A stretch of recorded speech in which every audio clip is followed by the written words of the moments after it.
ABN Radhakrishna రోత రాతలపై శాంతియుతంగా నిరసన తెలపడానికి వస్తున్న వైఎస్ఆర్సీపీ దళిత ఎమ్మెల్యే తాటిపర్తి చంద్రశేఖర్పై పోలీసులు దురుసుగా ప్రవర్తించారు. దళిత ఎమ్మెల్యే చంద్రశేఖర్ గొంతు పట్టుకున్నాడు పోలీస్. నిరసన తెలియజేయడానికి వస్తున్న వారు ఎక్కడా కూడా హింసాయుత చర్యలకు పాల్పడలేదు, రెచ్చగొట్టే విధంగా మాట్లాడలేదు. కానీ పోలీసులు మాత్రం అసాంఘిక శక్తులను అడ్డుకునే విధంగా ఎమ్మెల్యేను అడ్డుకోవాలి అని చూడడంపై విమర్శలు వెల్లువెత్తుతున్నాయి.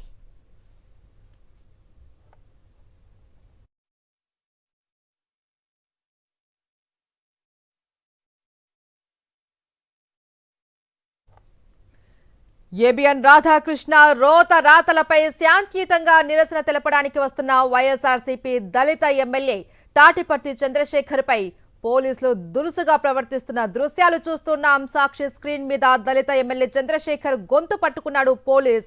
నిరసన తెలియజేయడానికి వస్తున్న వారు ఎక్కడా కూడా హింసాయుత చర్యలకు పాల్పడలేదు, రెచ్చగొట్టే విధంగా కూడా ఎక్కడా మాట్లాడలేదు. కానీ పోలీసులు మాత్రం అసాంఘిక శక్తులను అడ్డుకునే విధంగా ఎమ్మెల్యేను అడ్డుకోవాలి అని చూడడంపై విమర్శలు వెల్లువెత్తుతున్నాయి.